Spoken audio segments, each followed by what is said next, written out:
Hello అండి, అందరికీ నమస్కారం. ఇంద్రపాలెం వ్లాగ్స్కి స్వాగతం. ఓం నమ శివాయ. కార్తీక మాసం 3వ అధ్యాయం. కావేరి కార్తీక స్నానఫలము. తత్వనిష్ట చరితము. ఓ జనక మహారాజా, వినుము. కార్తీక మాసమందు స్నానము, దానము, జపము మొదలైన పుణ్యములలో ఏదైనను స్వల్పమైనా చేసిన ఎడల ఆ స్వల్పమే అనంత ఫలప్రదమగును. స్త్రీలు గాని పురుషులు గాని అస్థిరమైన శరీరమును నమ్ముకొని శరీర కష్టమునకు భయపడి కార్తీక వ్రతమును చేయని ఎడల 100 మారులు కుక్కగా పుట్టుదురు. కార్తీక పూర్ణిమ రోజున స్నానదానములు ఉపవాసమును చేయని మనుష్యుడు 1,000,000 మారులు చండాలుడై జన్మించును. అట్లు చండాలుడై పుట్టి చివరకు బ్రహ్మ రాక్షసుడై యుండును. ఈ విషయమందొక పూర్వకథ కలదు, చెప్పెద వినుము. ఆ ఇతిహాసం తత్వనిష్టనిదై ఉన్నది కనుక దానిని వినుము. ఆంధ్రదేశమందు తత్వనిష్ఠుడను ఒక బ్రాహ్మణుడు కలడు. అతడు సమస్త శాస్త్రములను చదివినాడు. అబద్ధం ఆడనివాడు. ఇంద్రియములను జయించినవాడు. సమస్త ప్రాణులందు దయగలవాడు. తీర్థయాత్రలయందు ఆసక్తి గలవాడు. రాజా, ఆ బ్రాహ్మణుడు ఒకప్పుడు తీర్థయాత్రకు బోవుచు గోదావరి తీరమందు ఆకాశమునంటియున్నట్లుండి ఒక మర్రి చెట్టు మీద 3 బ్రహ్మరాక్షసులను చూచెను. ఆ బ్రహ్మరాక్షసులకు తల వెంట్రుకలు పైకి నిక్కియున్నవి. నోరు వికటముగా ఉన్నది. శరీరము నల్లగా ఉన్నది. ఉదరము కృశించి ఉన్నది. నేత్రములు గడ్డము, ముఖము ఎర్రగానున్నవి. దంతములు పొడుగుగా ఉన్నవి. చేతిలో కత్తులపైన పుర్రెలు కలిగి సర్వ జంతువులను భయపెట్టుచుండిరి. ఆ రాక్షసుల భయము చేత ఆవత వృక్షమునకు 6 క్రోశముల దూరం లోపల మనుష్యులు, పక్షులు, మృగములు సంచరించుటయే లేదు. ఆవట సమీపమయందు పర్వత సమాన శరీరులగు ఆ బ్రహ్మరాక్షసులకు నిత్యమును పశువులు, పక్షులు, మృగములు మొదలైన జంతుజాలముల యొక్క ప్రాణములను భీతిని గొల్పు భయంకరమైన శబ్దములను చేయుచుండెడి వారు. అనేక కార్తీక వ్రతములు ఆచరించిన తత్వనిష్ఠుడు దైవ వశము చేత మార్గమున పోవుచు మర్రి చెట్టు మీదనున్న 3 బ్రహ్మరాక్షసులను చూచెను. తత్వనిష్ఠుడు భయపడి శ్రీహరి పాదారవిందములను స్మరించుచు, దేవేశ, నన్ను రక్షించుము. లోకేశ, నారాయణ, అవ్యయ, నా మొర ఆలకించుము. సమస్త భయములు నశింపచేయు దేవా, నా భయమును పోగొట్టము. నాకు నీవే దిక్కు. నీవు తప్ప నన్ను రక్షింప సమర్థులెవ్వరూ లేరు.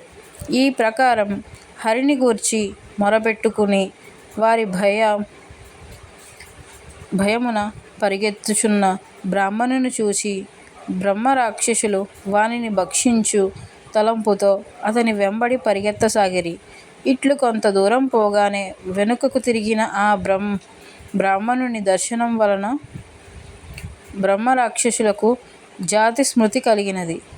ఓ రాజా, తరువాత బ్రహ్మరాక్షసులు ఆ బ్రాహ్మణుని ముందు భూమియందు దండ ప్రణామములాచరించి అంజలి పట్టి నమస్కరించి అనేక వాక్యములతో ఇట్లని స్తుతించిరి.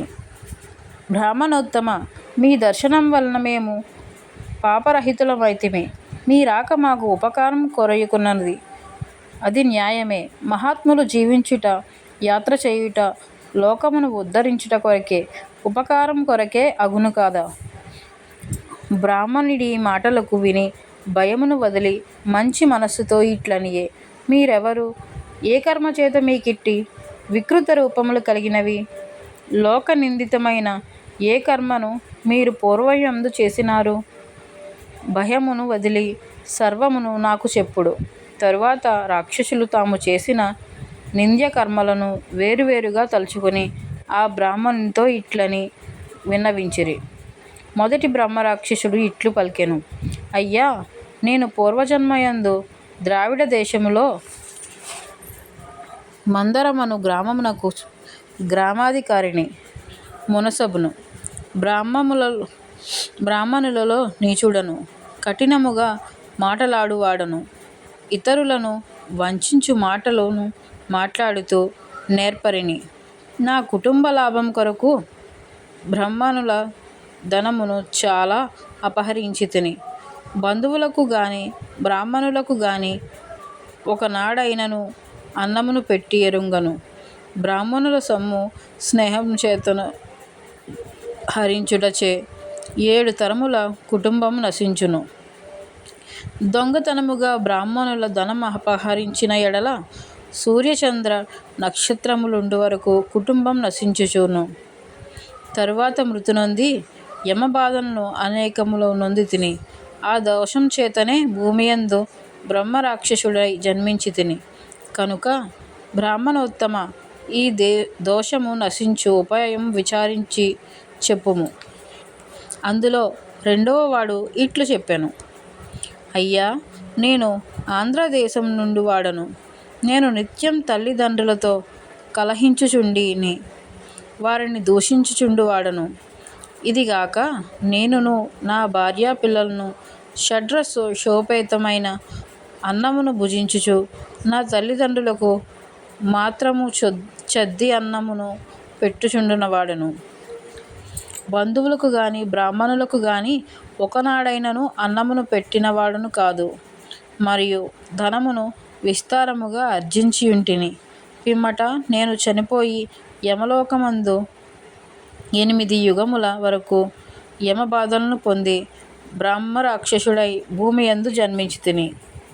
ఓ బ్రాహ్మణోత్తమ, నీకీ పాపము తొలగు ఉపాయము చెప్పి నన్ను ఉద్ధరింపుము. తరువాత మూడవవాడు నమస్కరించి తన స్థితిని ఇట్లు చెప్పెను. అయ్యా, నేను ఆంధ్రదేశవాసిని, బ్రాహ్మణుడను, విష్ణాలయమందు స్వామికి అర్చకుడను. స్నాన సంధ్యావందనములను విడిచి స్వామి పూజను వదిలి పరనిందలను చేయుచు విశేషముగా మాటలాడుచు కఠినుడై దయాశూన్యుడనై తిరుగుచు దేవాలయమందు భక్తులు వెలిగించు దీపములలోని నెయ్యి నూనెను అపహరించి వేశ్యాగృహమందు దీపములను పెట్టి ఆ నేతిని వేశ్యకు ఇచ్చి దేవతా నివేదితాన్నమును అపహరించి అనేక యాతనలను అనుభవించి తరువాత భూమికి వచ్చి నానా జన్మలయందు జన్మించి చివరికి బ్రహ్మరాక్షసుడైన బుట్టి ఈ మర్రి చెట్టు మీద ఉంటిని. కనుక సమస్త భూత దయాపర బ్రాహ్మణోత్తమ, నన్ను రక్షించుము. నాకీ బ్రహ్మరాక్షస జన్మను నశింపచేయుము.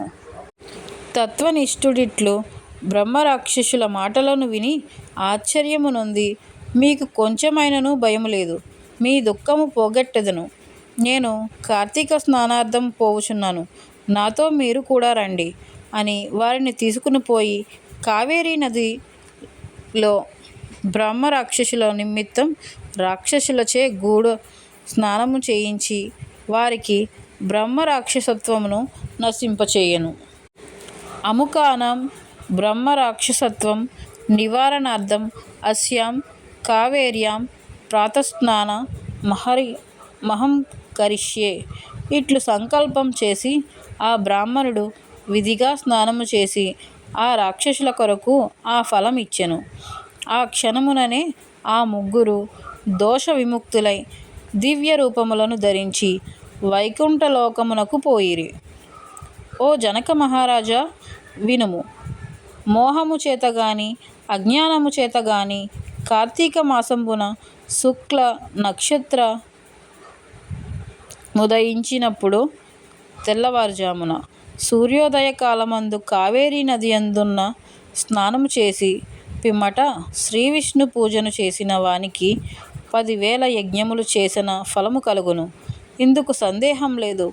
కార్తీక మాసమందు ఏదో ఒక ఉపాయం చేత కావేరీ స్నానమును తప్పక చేయవలెను.